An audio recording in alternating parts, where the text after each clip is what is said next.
Graça e paz, amém? Amém.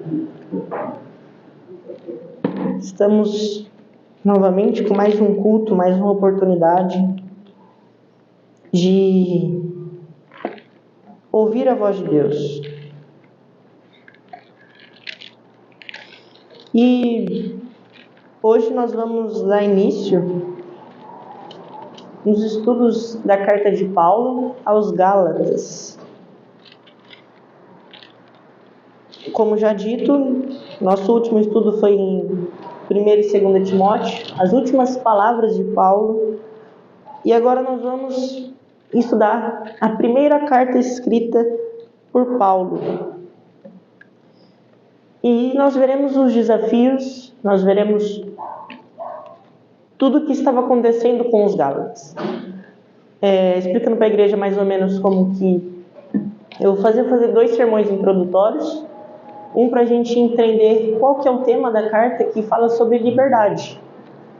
Um tema que é um pouco negligenciado entre os cristãos de hoje em dia.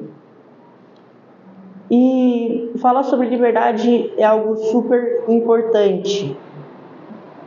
Abram comigo em Gálatas capítulo 1, no versículo 1.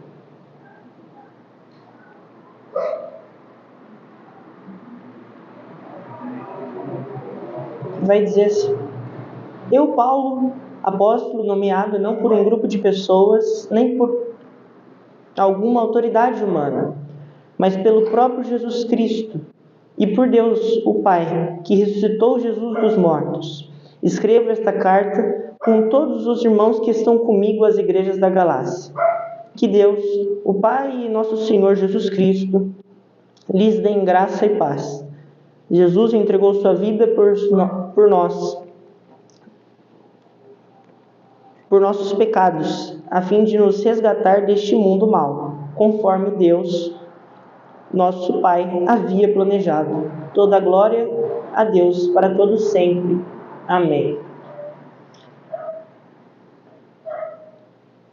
Lá no capítulo 5, só para a gente entender um pouquinho, um dos versículos chaves da carta, no versículo 1. Portanto, permaneçam firmes nessa liberdade, pois Cristo verdadeiramente nos libertou. Não se submetam novamente à escravidão da lei.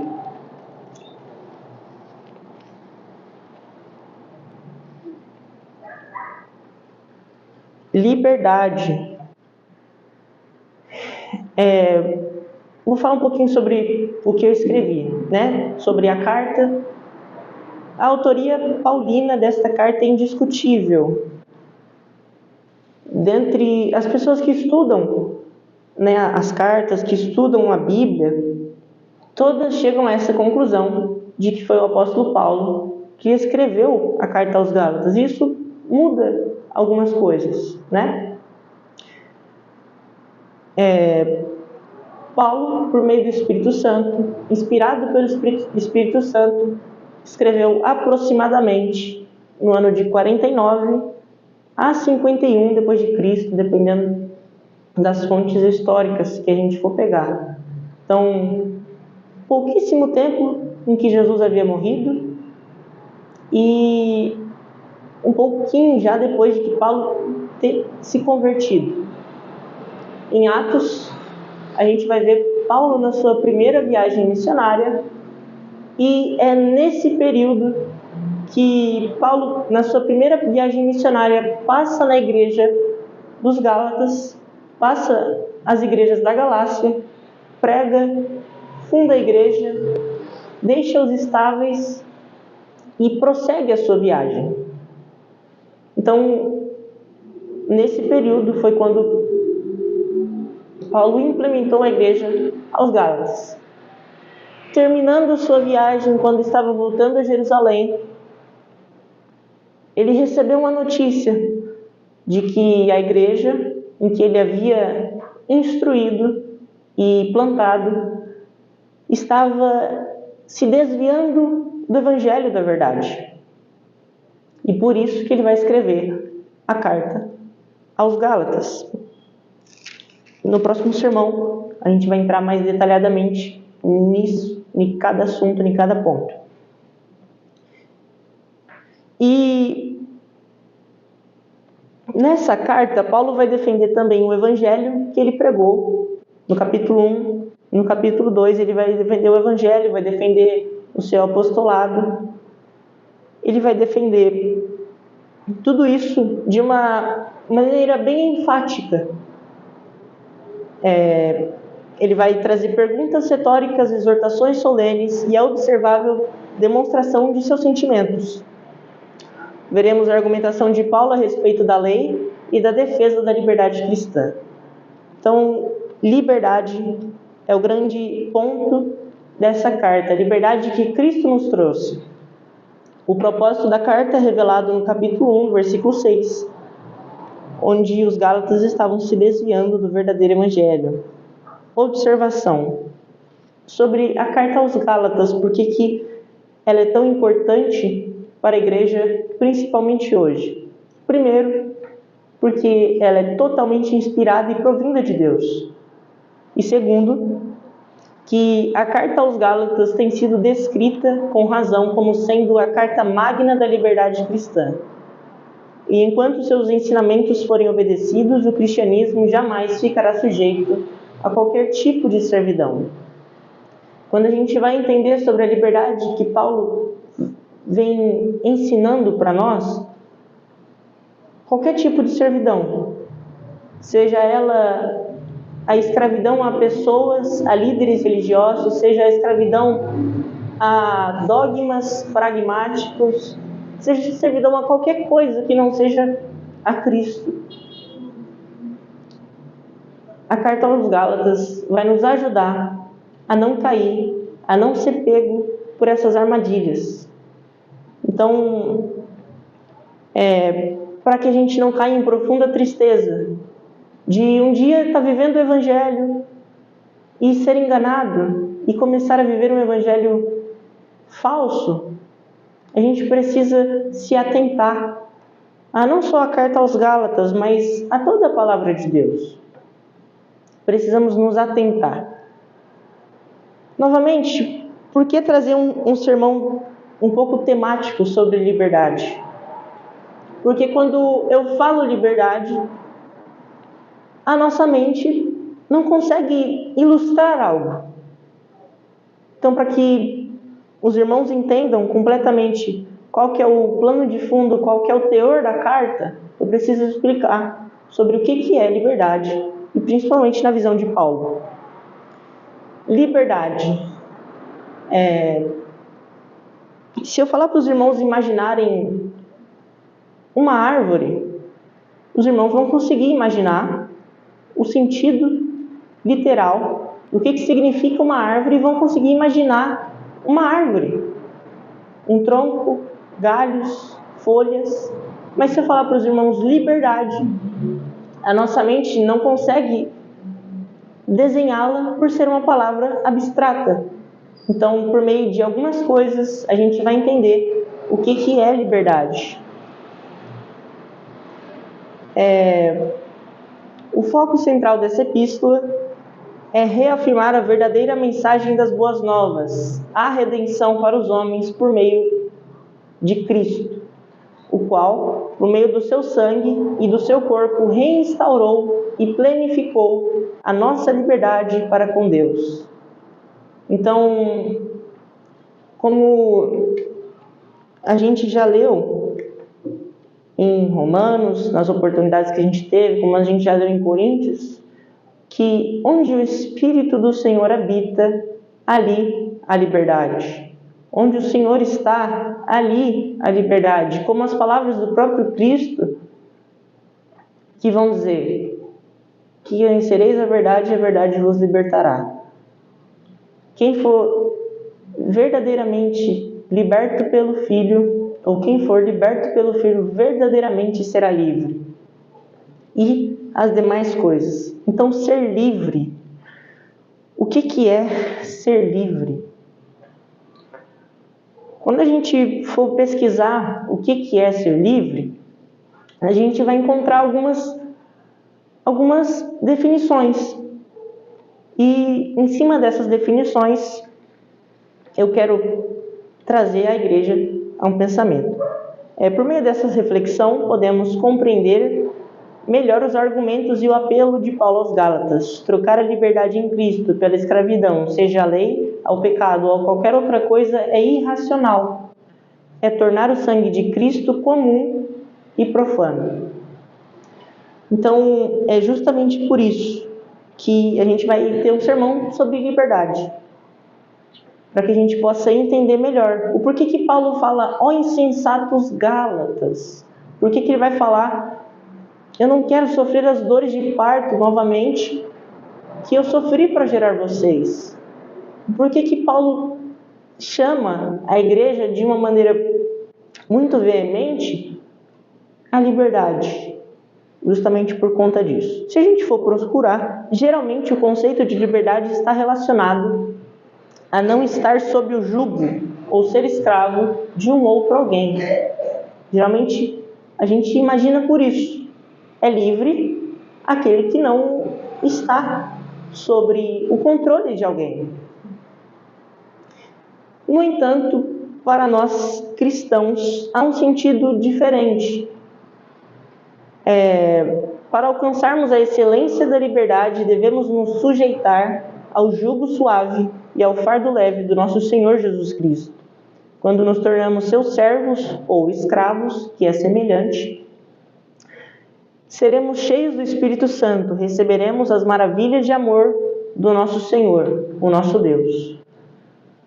Quando o mundo diz que eu sou livre porque ninguém manda em mim, que eu sou livre porque eu decido as regras do meu corpo, porque eu decido as regras da minha vida, o cristão vai de contraponto com isso. A Bíblia vai de contraponto com isso. Eu não sou livre porque eu mando no meu próprio nariz. Eu não sou livre porque eu posso ir aonde eu quiser, porque eu posso fazer o que eu quiser. Nós veremos isso, porque um filósofo uma vez trouxe uma frase mais ou menos assim. Às vezes a gente pensa que livre é aquela pessoa que faz o que quer, né? E ele vai chegar à conclusão de que verdadeiramente não é livre esse tipo de pessoa. Aquele que pensa ter liberdade por fazer o que deseja, engana-se, pois é escravo de suas próprias vontades. Então essas pessoas que pregam uma cartilha de que o corpo é meu, eu faço o que eu quero, de que a vida é minha, eu faço o que eu quero, essas pessoas são escravas, não livres. São escravas da sua própria vontade. Há sempre aquela discussão, aquele contato entre um cristão e um não cristão. Poxa, mas você vive sob escravidão, você não pode beber, você não pode fumar, você não pode fazer isso, você não pode fazer aquilo. Mas a nossa resposta sempre é: obviamente, eu não faço essas coisas não porque eu não posso, mas porque em mim foi colocado um espírito que controla ou que me dá novas vontades, que me ensina a ter novos preceitos.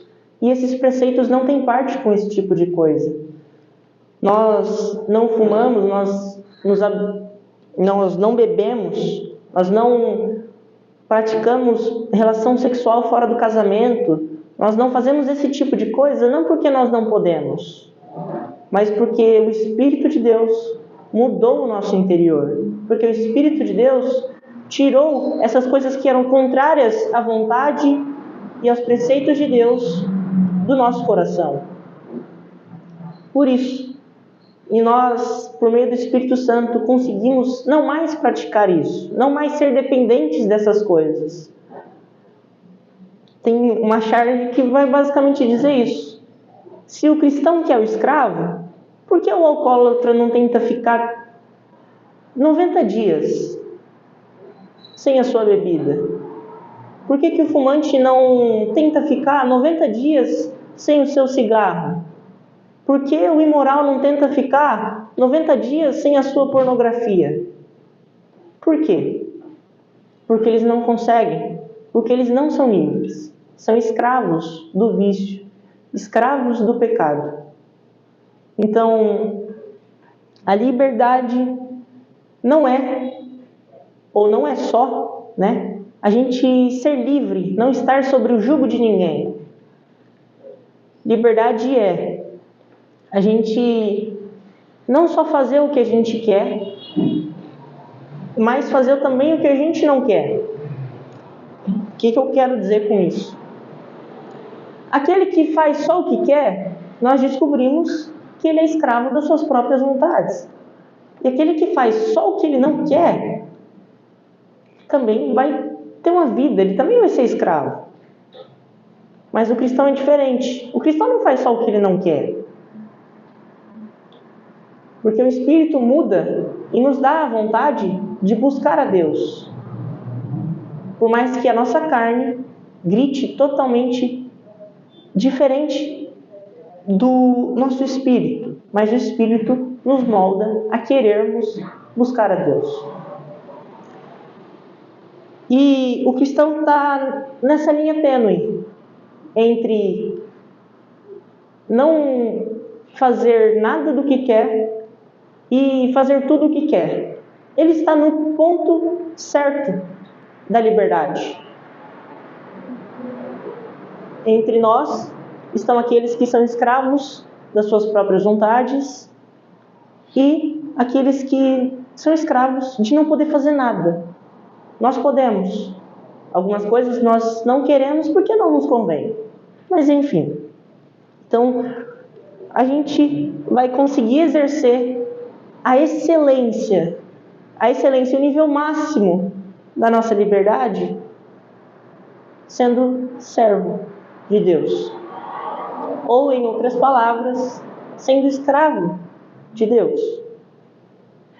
Sem receber nada em troca. Escravo é isso, é um servo que não recebe nada em troca, nada material, nada financeiro ou de algum valor em troca.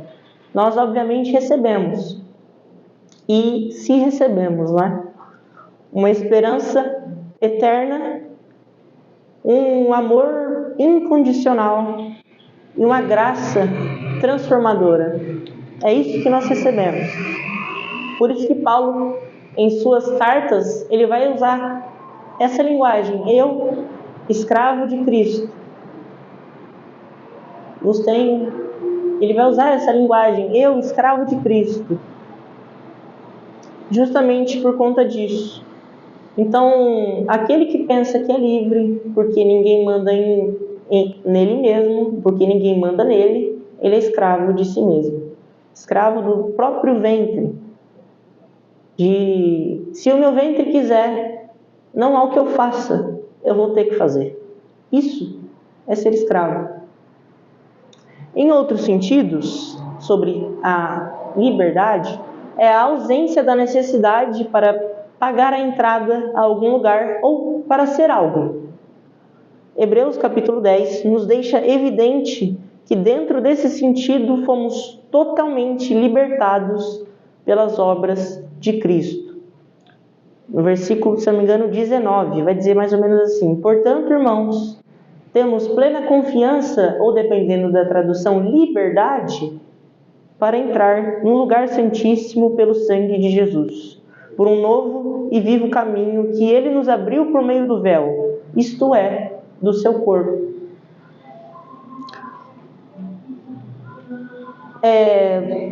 A gente vai chegar a essa conclusão. Por exemplo, eu não sou livre para entrar ao cinema e assistir o que eu quero. Eu tenho que pagar por isso. Se eu quiser ir a um show, se eu quiser ir a um lugar que é pago, eu tenho que pagar por isso. E isso, se nós conseguimos entender isso, isso é um lugar que não tem um acesso livre. Por isso que também liberdade é a não necessidade de pagar as coisas. Isso é livre, é gratuito. Então, nós somos livres. Hebreus capítulo 10, novamente, vai falar que nós temos plena confiança e liberdade de entrar no local em que as pessoas não poderiam entrar antes. Sugiro depois que os irmãos leiam Hebreus capítulo 10, como eu já li algumas vezes aqui, nas oportunidades. Cristo nos deu plena liberdade para estarmos ao pé de Deus. Cristo nos deu liberdade para podermos louvar a Deus. Cristo nos deu liberdade Cristo nos deu liberdade para que possamos estar em profundo relacionamento com Deus. E uma coisa também é que nós somos criados para sermos livres. Mas por quê? Por que nós somos criados para sermos livres? Eu escrevi mais ou menos assim: a correlação entre liberdade e verdade é evidente desde a criação, sendo possível a interpretação lógica de que para que tivéssemos um verdadeiro relacionamento com Deus, haveria a necessidade de provação para autenticar nossa obediência e amor a Ele. Deus nos fez livre para um relacionamento verdadeiro com Ele, não robotizado ou pré-determinado todas as ocasiões. Quando Deus nos cria, Ele coloca em nós alguns de seus atributos. Deus coloca em nós sentimentos, Deus coloca em nós liberdade, Deus coloca em nós algumas coisas.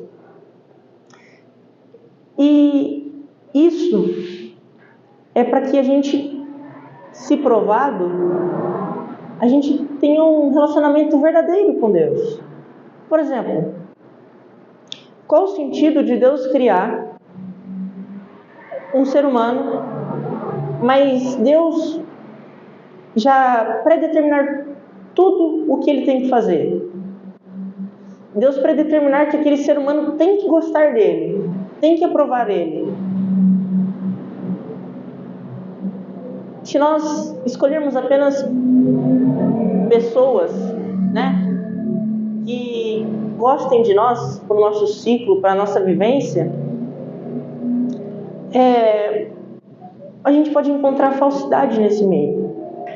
Então, para que Deus pudesse nos provar e ver se de fato obedeceríamos a Ele, Ele precisava nos dar liberdade.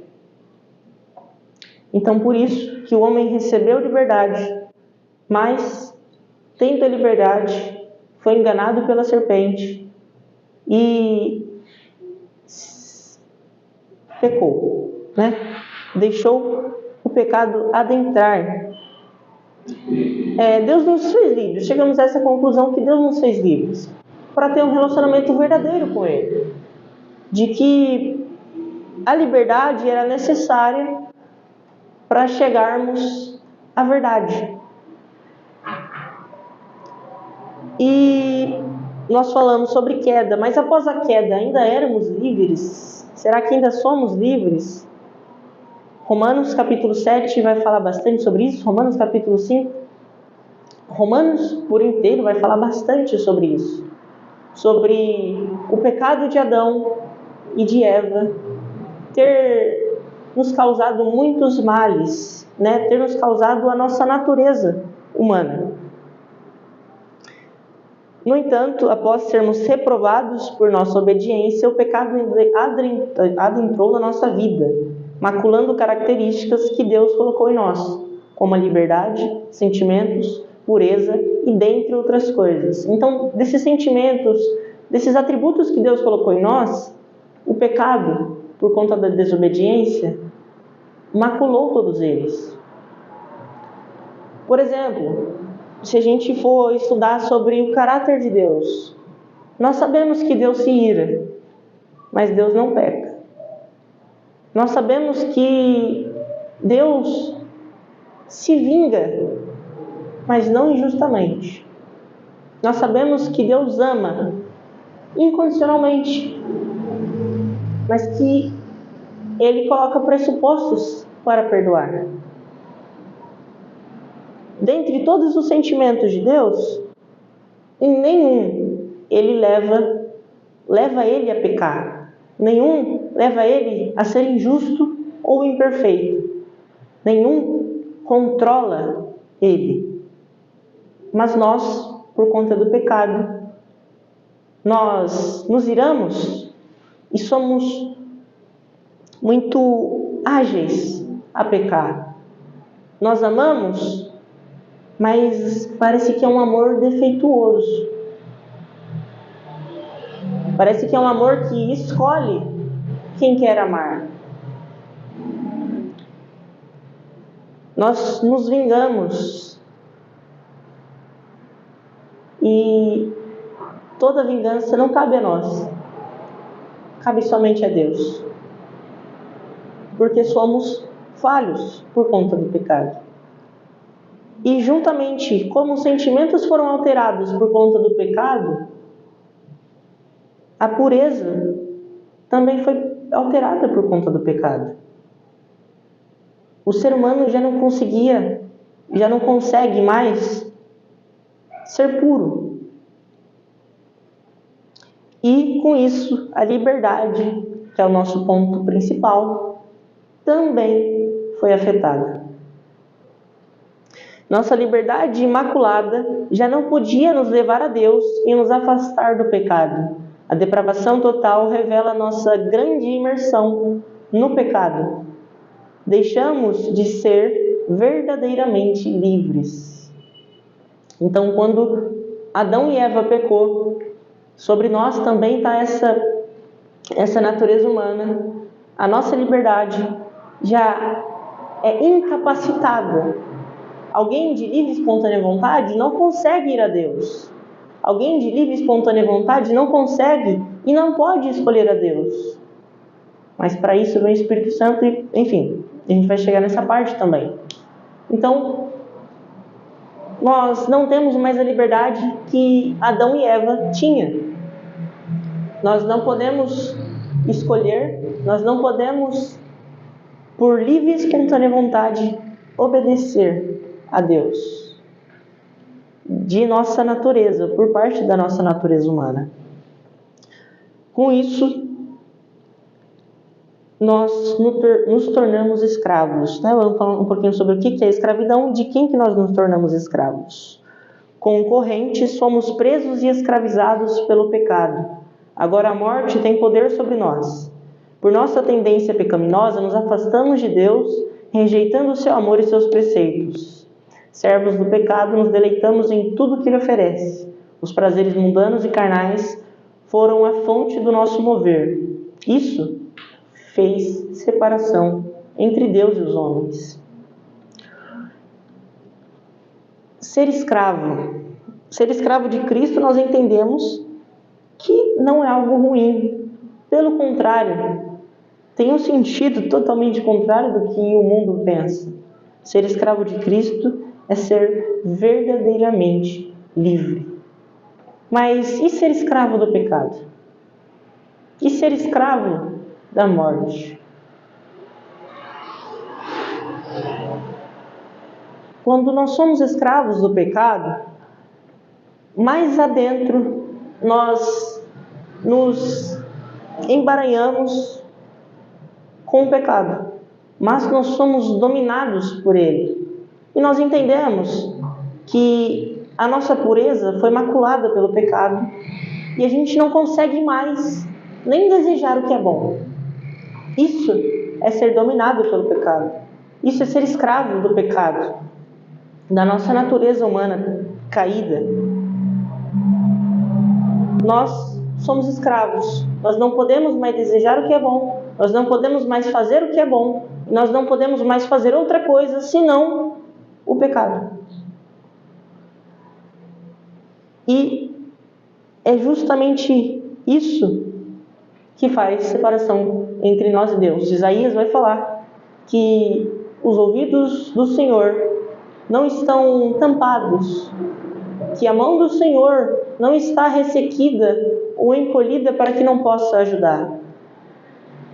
Mas o que separa você, ó Israel, do seu Deus, são os vossos pecados. Isaías, em algumas outras passagens, Jeremias, vai dizer que Israel fazia montanhas e montanhas e montanhas de pecado. E justamente sobre isso, ser escravo do pecado é ser totalmente inimigo de Deus. É ser escravo do pecado, é ser morto. Por isso que Paulo vai escrever aos Éfesos também: vós estavam mortos em vossos delitos e em vossos pecados, mas Cristo, nos libertou. O escravo é aquele que foi destituído da sua liberdade e que vive em absoluta sujeição a alguém que o trata como um bem explorável e negociável, é ser controlado pelo poder de quem o controla. Novamente, ser escravo é quando tínhamos liberdade e isso foi tirado de nós. O pecado tirou isso de nós. O pecado tirou a nossa oportunidade de buscar a Deus. O pecado tirou a nossa oportunidade de agradar a Deus. O pecado tirou tudo de nós. O pecado tirou a nossa vida. Por conta do pecado, nós morremos. Por conta do pecado, a mulher sofre a dores de parto. Por conta do pecado, o homem, por meio do seu suor, vai conquistar o que tem ou o que precisa. Então, ser escravo é ser destituído da liberdade, é viver em absoluta. Quando a gente vai entender o que é absoluto, é tudo. Digamos que temos um presidente e temos um monarca absoluto. Quem manda mais? O monarca absoluto. Nosso presidente, para que ele governe o país, ele precisa passar por diversas etapas. Já o monarca, não. Ele é a própria lei, ele é a própria justiça, ele é quem manda em tudo. E nós, como somos dominados pelo pecado, o pecado ele é absoluto. Ele governa todo o nosso corpo, de sentimentos até as moléculas do nosso corpo. O pecado controla tudo. Mas nós fomos libertos. Quem nos libertou? Porém, ainda que tenhamos sido destituídos da glória de Deus, como foi lido, Romanos capítulo 3, não há um justo sequer, não há ninguém que busque a Deus. Não há ninguém que é bom, porque todos pecaram, destituídos foram da glória de Deus. Assim também, Deus fez uma promessa de que reconciliaria tudo que foi desfeito pelo pecado. Como eu disse, o pecado destruiu tudo. O pecado, ele tirou toda a nossa liberdade. O pecado tirou tudo o que nos aproximava de Deus. Tirou o nosso relacionamento profundo com Deus. O pecado tirou a nossa oportunidade de, pelas tardes, estar em comunhão com Deus no jardim. O pecado tirou tudo que era de mais importante para nós. Por isso que nós repudiamos tanto o pecado. Por isso que Deus repudia tanto o pecado. Porque o pecado tirou tudo de nós. Mas, soberano é o nosso Deus.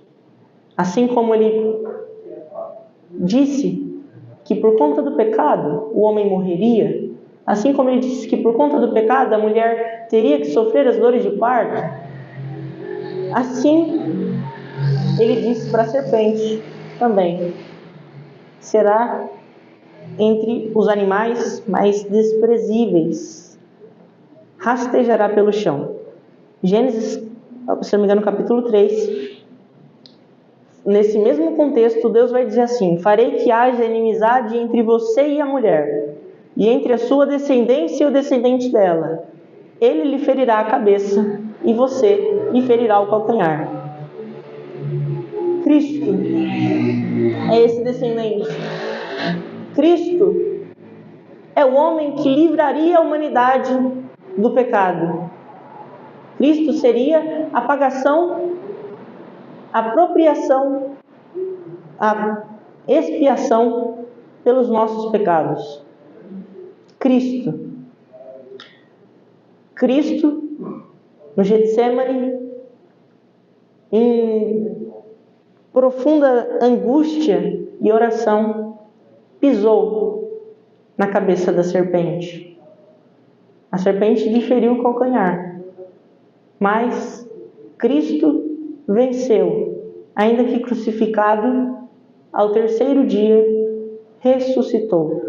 Cristo venceu a morte. Cristo venceu e nos deu uma nova natureza, como veremos também, se não me falha a memória, no capítulo 5 de Gálatas. Então, Cristo é a paga pelos nossos pecados. Cristo é a paga pela nossa liberdade. De quem Cristo nos libertou, a quem Ele pagou por nossa liberdade. Isso é um ponto que às vezes nós nos esquecemos. Cristo não nos libertou de Satanás. Cristo não pagou a alguém, a não ser a Deus, pela nossa liberdade. Cristo naquela cruz estava falando: essa é a justiça de Deus, que vai aniquilar todo ser humano, que vai consumir todo ser humano, mas o meu corpo, sobre o meu corpo, eu levo todos os pecados. Sobre o meu sangue, eu redimo e purifico todos os pecados. Cristo pagou a justiça de Deus, a nossa liberdade. Então, perante a justiça de Deus, não éramos para sermos livres. Perante a justiça de Deus, não era para termos vida. Mas Cristo pagou com o seu próprio sangue, com o seu próprio corpo, com a sua própria vida, a nossa liberdade.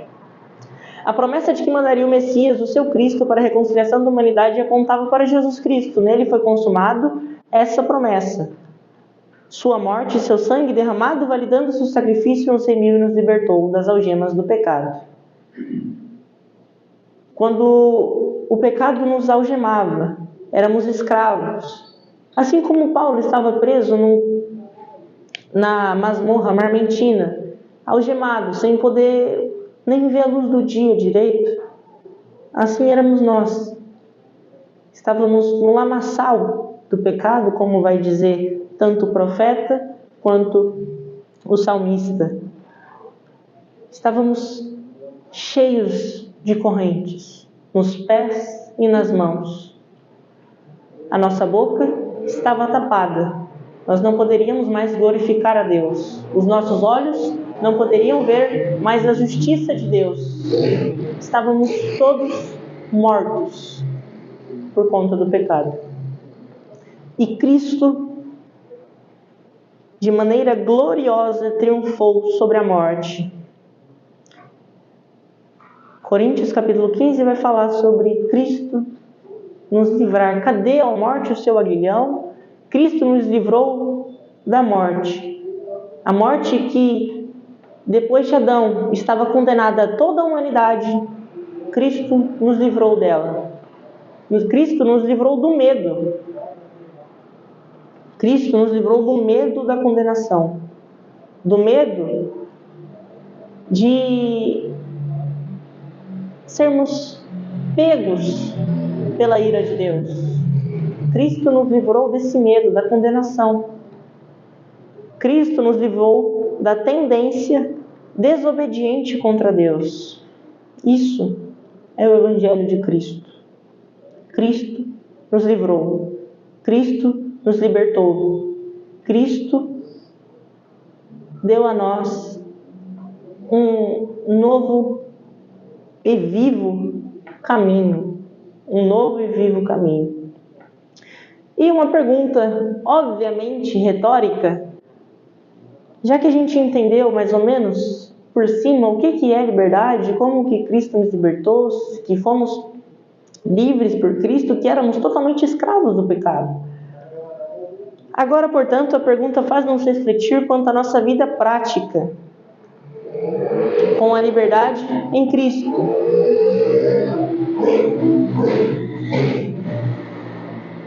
Temos, por conceito, então, a liberdade que Cristo nos deu. E nós vivemos com isso. Como que nós desfrutamos a nossa liberdade? Cristo te livrou. Cristo te trouxe aqui para você ser livre e viver a vida dele. Viver uma vida que agrada a Deus. Como que nós estamos desfrutando isso? Será que a gente está usando, como no capítulo 5, no versículo 1, aos Gálatas, Paulo vai dizer, novamente, portanto, permaneçam firmes nessa liberdade, pois Cristo verdadeiramente nos libertou. Não se submetam novamente à escravidão da lei. Então, Cristo nos libertou. Será que estamos vivendo conforme esse sacrifício de Cristo, de ter nos dado a liberdade? Será que nós somos livres e podemos escolher entre nos abster da bebida alcoólica, entre nos abster, nos purificarmos e nos separarmos do pecado? Será que somos livres por Cristo, por meio do Espírito Santo, para que a gente não viva mais uma vida que seja rendida ao pecado? Entendemos que o pecado é perigosíssimo. O pecado tira tudo de nós. E Cristo nos libertou disso. Será que nós estamos vivendo de acordo com isso? Cristo nos libertou. Amém? Será que levamos outros a essa liberdade, ou apenas permanecemos na indiferença? A nossa liberdade é objeto de Deus para levar seu evangelho. A grande comissão é feita por homens livres das paixões e do domínio do pecado. A nossa liberdade. Cristo, um dia, livrou os profetas para que eles anunciassem a toda Israel que eles estavam distantes de Deus, praticando o pecado, para que eles se livrassem daquilo. Cristo levantou seus discípulos, Cristo levantou apóstolos para anunciar isso, para que, por meio da liberdade que Ele deu a esses apóstolos, a esses profetas, a esses discípulos, eles pudessem libertar outros também, dando glória e mérito e honra ao sacrifício de Cristo. Nós somos livres. Estamos vivendo de acordo com a liberdade que Cristo nos deu. Nós precisamos anunciar às pessoas que são escravas que há liberdade. Nós precisamos anunciar às pessoas que nós sabemos que estão contrárias à vontade de Deus, que são escravas do pecado, escravas de si mesmas, que em Cristo há liberdade. E como que a gente faz isso? A gente anuncia o Evangelho de Cristo. A gente prega o Evangelho de Cristo. Precisamos usar da liberdade que Cristo nos deu, assim como o apóstolo Pedro vai falar também. Usem da liberdade que Cristo vos deu para que vivam de maneira excelente a Deus.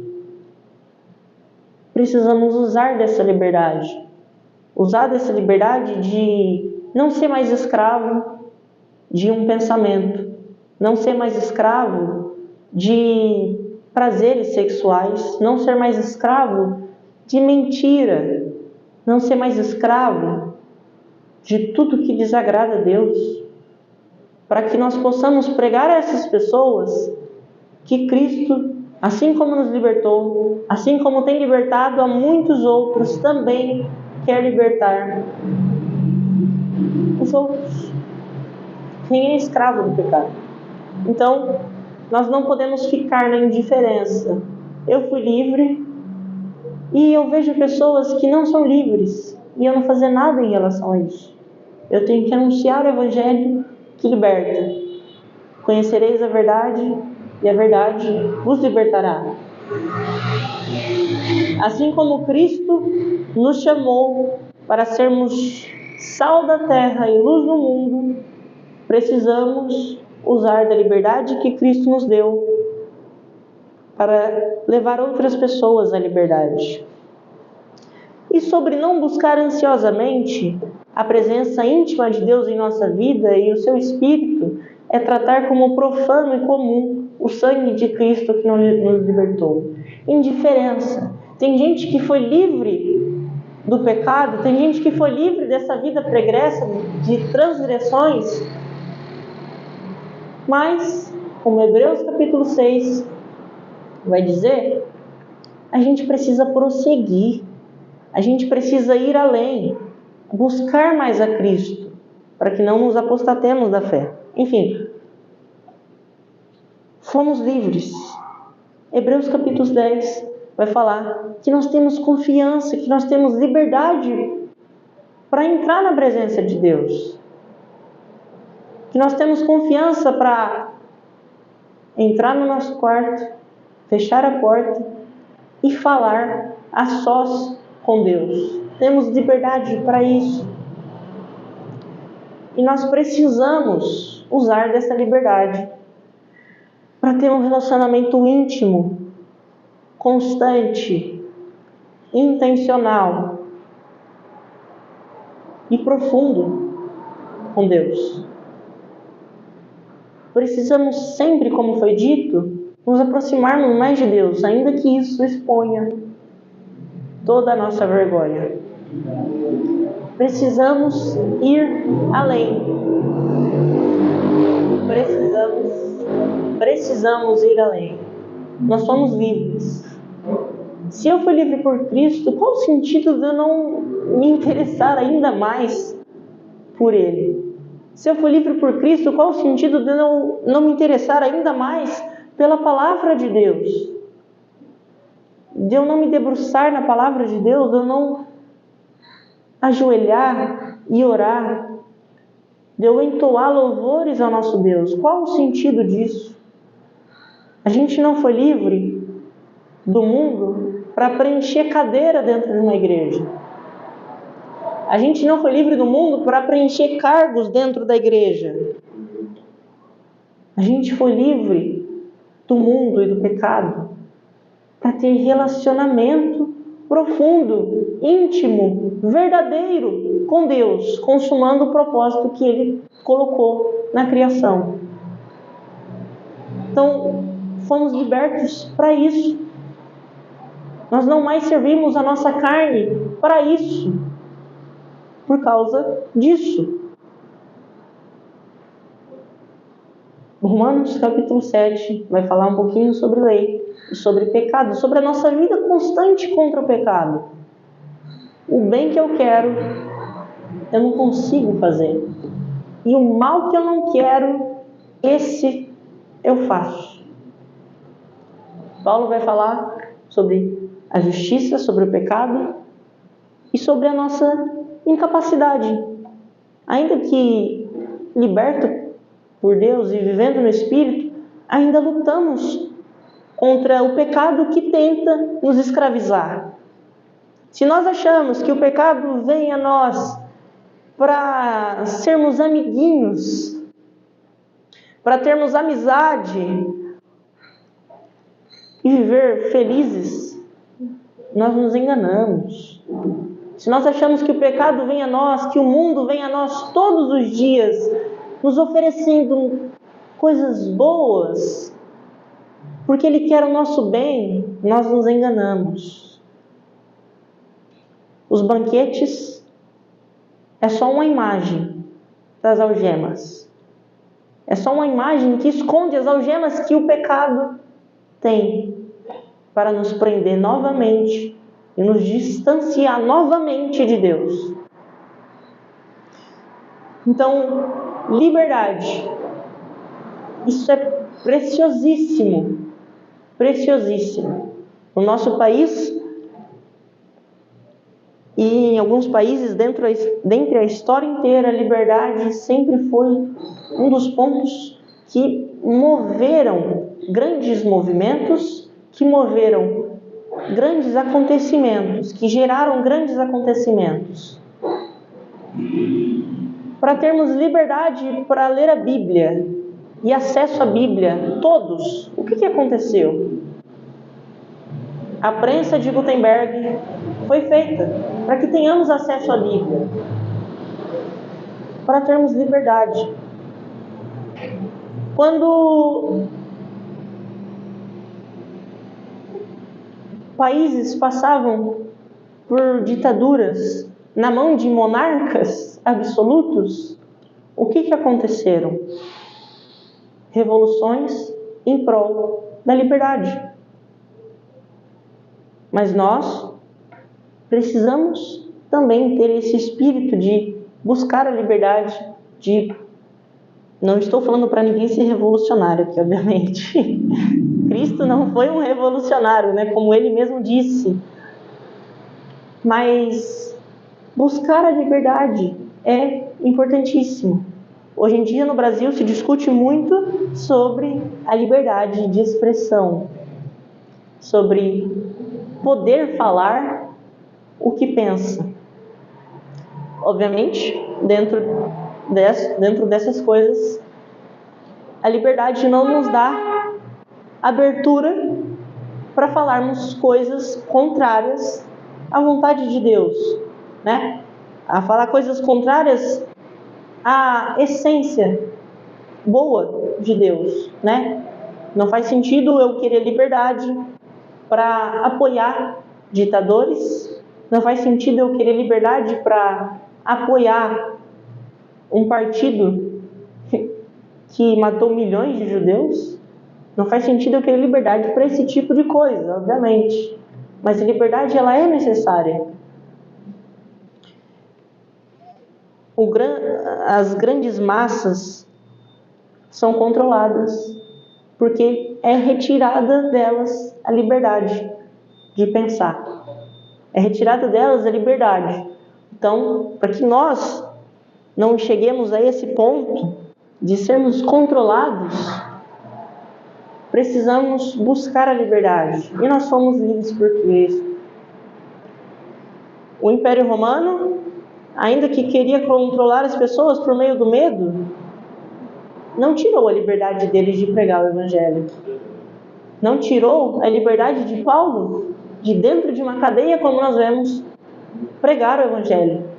Não tirou a liberdade de, ainda que em frente à morte, eu não negocio a minha fé.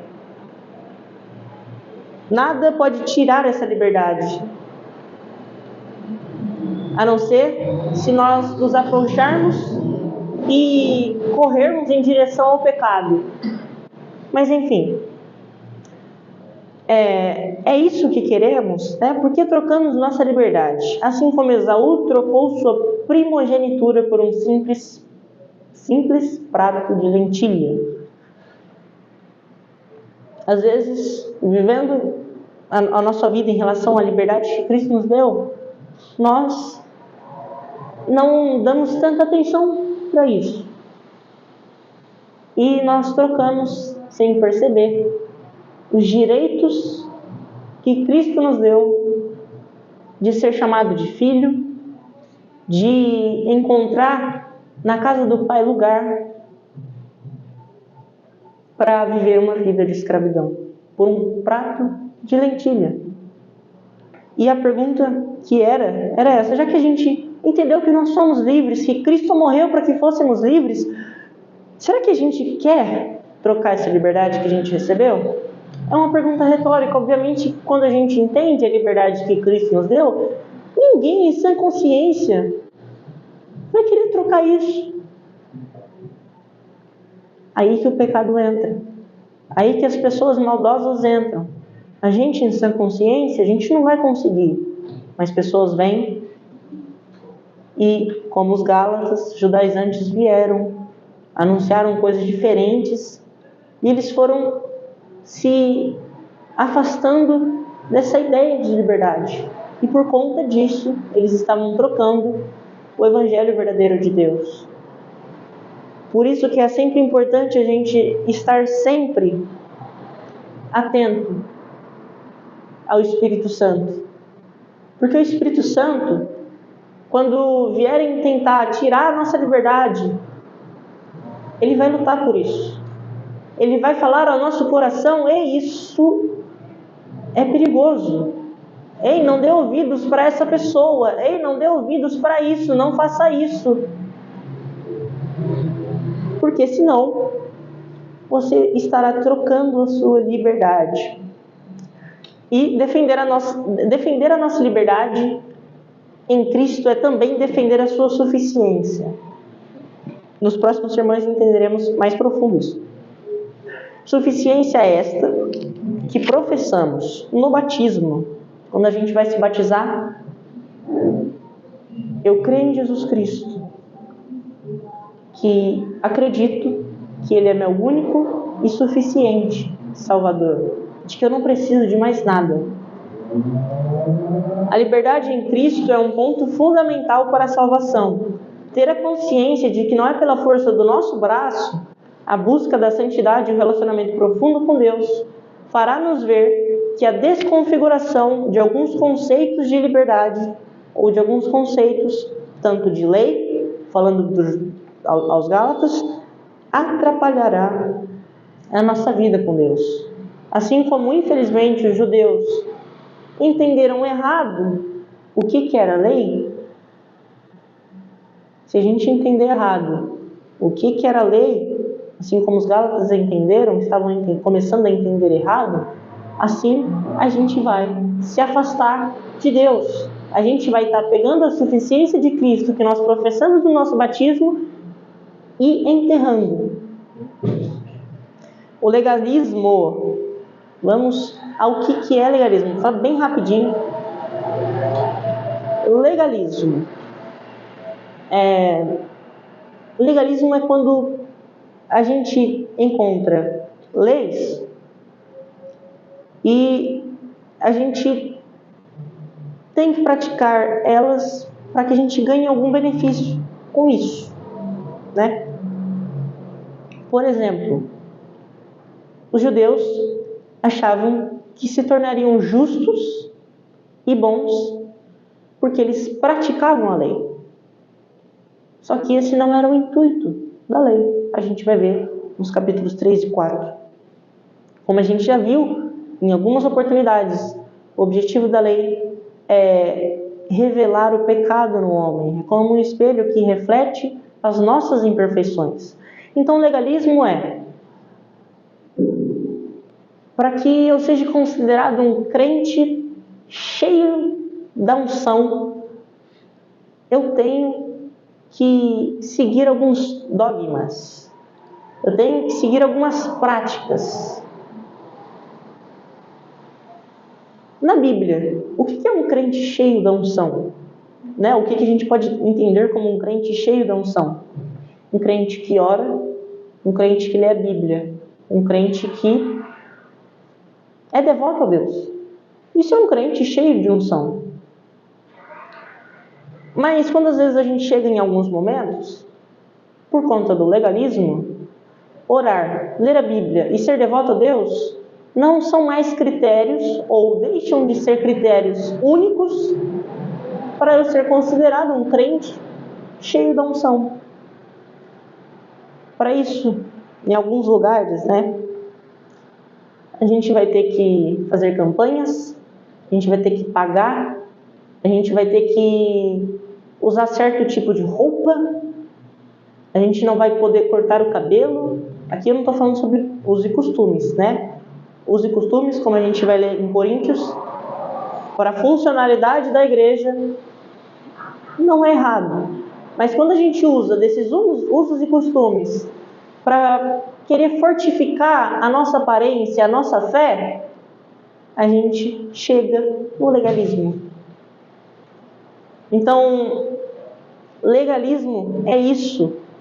Quando a gente quer, por meio das nossas obras, tirar mérito e honra, ou nos beneficiarmos.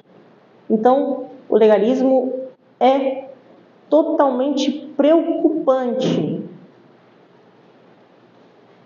quando queremos viver segundo a vontade de Deus.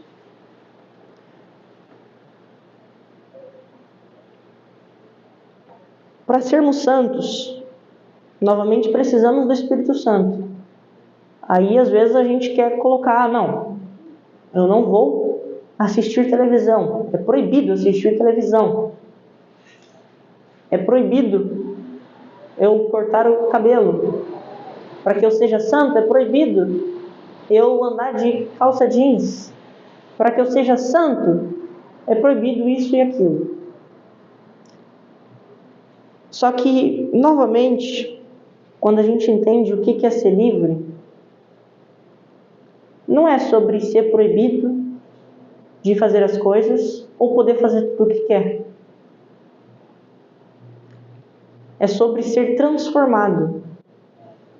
Santidade não vem por meio da saia, não vem por meio da calça, não vem por meio da maquiagem, não vem por meio... Obviamente, a gente precisa ter prudência, a gente precisa ter modéstia. Mas a santidade não vem por meio dessas coisas.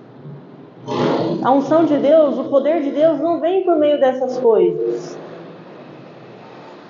A unção, o perdão, a misericórdia de Deus não vinha porque eles rasgavam as roupas, se cobriam de um pano de saco, jogavam cinza sobre a cabeça. A santidade, a misericórdia, o perdão não vinha por causa disso.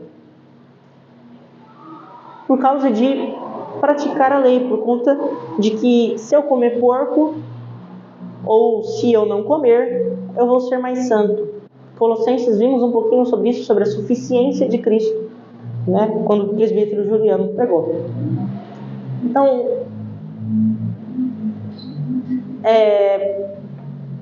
por meio dos nossos méritos, nós não alcançaremos a excelência na vida cristã. O legalismo impossibilita-nos de alcançar a graça de Deus, atribuir a nossa salvação obras da nossa própria natureza é tornar o sacrifício de Cristo insuficiente. Por isso que eu falei que é enterrar a suficiência que a gente professa no nosso batismo. Se no meu batismo eu estou falando, Cristo é suficiente para a minha salvação, Ele é meu único e suficiente Salvador. Mas quando eu vou começar a viver em igreja, eu começo a colocar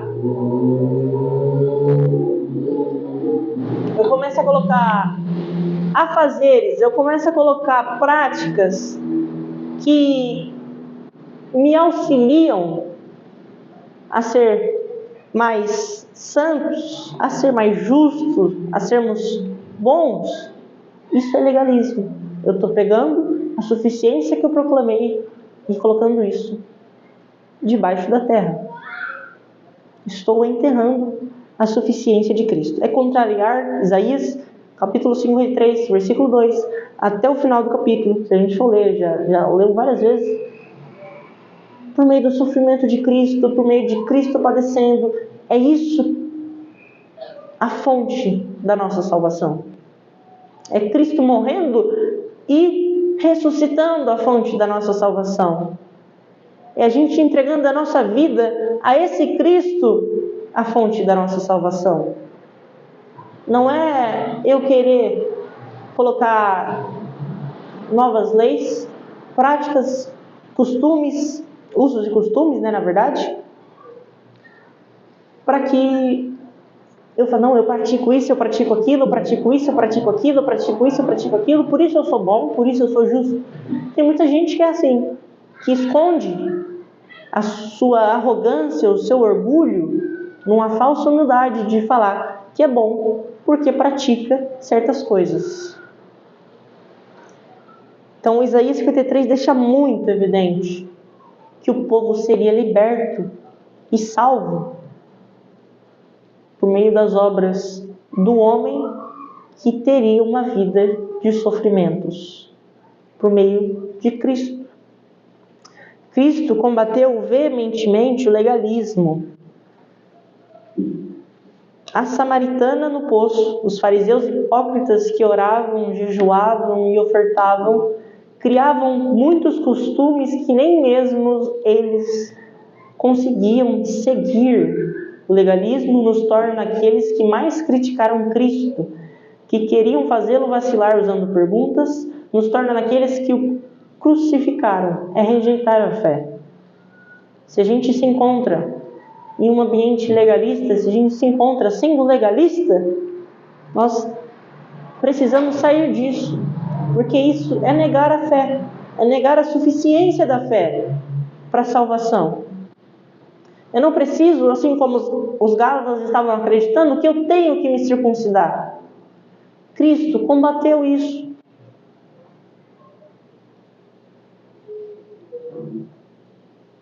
Vocês querem orar em voz alta para parecer que são santos. Vocês querem jejuar, ficar com uma aparência triste para falar que estão jejuando, para que vocês sejam vistos como bons. Vocês querem ofertar valores exorbitantes, mas não ofertam o próprio coração. Criam costumes, ficam na porta, não entram e não deixam ninguém entrar. Mas por que vocês estão comendo? Por que vocês estão comendo no sábado? Vocês estão colhendo no sábado? Por que vocês, seus discípulos, estão comendo da colheita no sábado? Usavam perguntas. Por que você está curando no sábado? Usavam perguntas para afetar a Cristo, para dizer que ele estava errado. Mas nós entendemos que Cristo não poderia errar nem um centímetro, nem uma vírgula, nem um respirar. Porque Cristo é perfeito. Foge da nossa compreensão em alguns momentos, mas Cristo é perfeito. Ele não poderia errar. E por isso que ele vai dizer: eu sou o Senhor, até no sábado. Querer justificar a nossa bondade ou a nossa justiça por conta das nossas práticas, porque eu guardo o sábado, eu vou ser salvo. Porque eu dou o dízimo, eu vou ser salvo.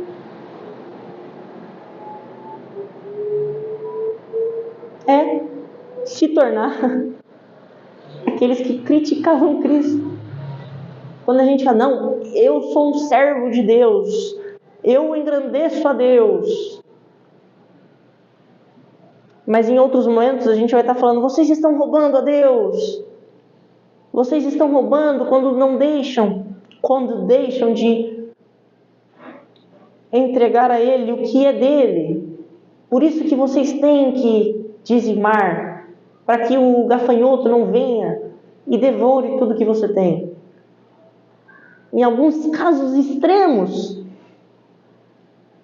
você tem que dizimar para que você seja salvo, para que você tenha comunhão com Deus, para que você seja santo. Mas isso é contrário às obras de Deus, isso é contrário às obras de Cristo. Estou em pecado, o que eu faço?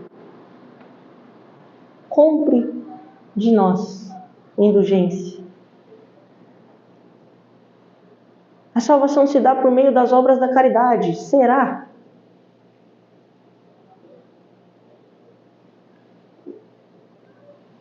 A salvação não se dá pelas nossas obras. mas pelas obras de Cristo. Eu não vou receber o perdão por eu pagar alguma coisa. Eu não vou comprar um lugar no céu vendendo o meu terreno aqui na terra. Eu não vou ser curado porque um óleo está sendo ungido numa campanha e aquilo vai santificar a minha casa, aquilo vai afastar da minha vida os demônios, aquilo vai me deixar um crente mais poderoso.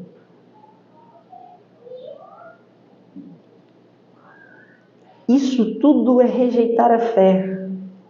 Mas apostataram da fé. Sim, é impossível que tais pessoas sejam conduzidas ao arrependimento, tendo em vista que contra si mesmo estão crucificando outra vez o Filho de Deus e zombando dele publicamente. Quando eu sou uma pessoa legalista, quando eu não entendo que é por meio do Espírito Santo, que é por meio da graça de Deus, da misericórdia de Deus, eu pego Cristo, coloco ele no madeiro de novo e ainda zombo dele. A nossa salvação, novamente, não vem por meio das nossas obras. A liberdade que a gente recebeu não vem por meio disso, mas totalmente pelo sacrifício de Cristo. Romanos capítulo 8, rapidinho, no versículo 2, para já encerrar. São as notas finais do primeiro sermão. Romanos capítulo 8, no versículo 1 e 2. Agora, portanto, já não há nenhuma condenação para os que estão em Jesus Cristo, pois em Cristo Jesus a lei do Espírito que dá vida os libertou da lei do pecado, que leva à morte. John Wesley, sobre suas notas explicativas, vai dizer mais ou menos assim: a saber, o Evangelho, que a lei do Espírito nos livrou da lei mosaica, da dispensação mosaica, que é a lei do pecado. Paulo vai explicar depois, a lei não era capaz de nos salvar, enfim. Mais para frente a gente vai aprofundar nisso. E a conclusão é: o Evangelho tira o fardo da lei mosaica. Somente o Evangelho tem essa capacidade. Falando sobre os Gálatas, eles estavam acreditando que por praticar ou observar a lei, essa é a linguagem usada, que eles seriam santos, salvos e bons. Nos nossos tempos, se você fizer isso, se você fizer aquilo, que não seja obra do Espírito, que não seja fruto do Espírito, você vai ser bom, vai ser justo e vai ser santo e vai ser salvo. Só que não é assim. Então, somente o Evangelho tem a capacidade de tirar-nos o fardo, ou da lei mosaica, ou dos nossos próprios usos e costumes, e, enfim, alcançamos misericórdia via a obediência produzida pela graça e pelo Espírito. Nós vamos alcançar misericórdia, graça, salvação, santidade, bondade, justiça por meio do Espírito Santo, por meio da graça de Deus em Jesus Cristo. É o único meio, não tem outro meio. O inóspito e destruído palácio do legalismo é construído com se recusar a obedecer a Deus pensando que já o fizera, que é justo e bom, pois com suas próprias mãos construíram esse palácio, que em sua cabeça é lindo e glorioso, mas a verdade é que é inóspito e destruído. Arrogou para si esse estado de bondade e justiça, né? A pessoa que é legalista, ou que está sobre as práticas legalistas, na cabeça dela, ela mora em um palácio. Na cabeça dela, a vida cristã dela, o templo do Espírito Santo, é um palácio que foi construído por suas próprias mãos. Mas não. O templo do Espírito Santo não foi construído pelas minhas mãos. Se fosse, seria incapaz do Espírito Santo morar aqui dentro. Por isso que na cabeça deles é um palácio glorioso e lindo, mas a verdade é que é inóspito, é impossível de se viver lá dentro, é impossível de estar lá dentro, é um palácio destruído. Destruído para quem? Impossível de quem viver lá dentro? Do Espírito Santo. Porque Ele nos leva a Cristo, Ele nos liberta e nos leva a Cristo para a salvação. Então, o coração, a mente, o corpo de uma pessoa que é legalista, que pensa que é boa, se recusa a obedecer a Deus, pensando que já está obedecendo, porque fez o que é bom, o que é justo, nos moldes dele,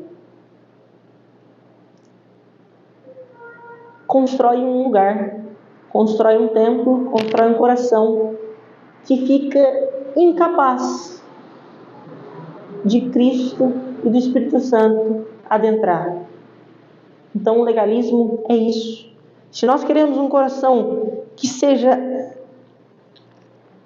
totalmente preenchido por Cristo, nós precisamos da liberdade, e nós precisamos da liberdade provinda por via a obediência do Espírito Santo, da graça, por meio disso.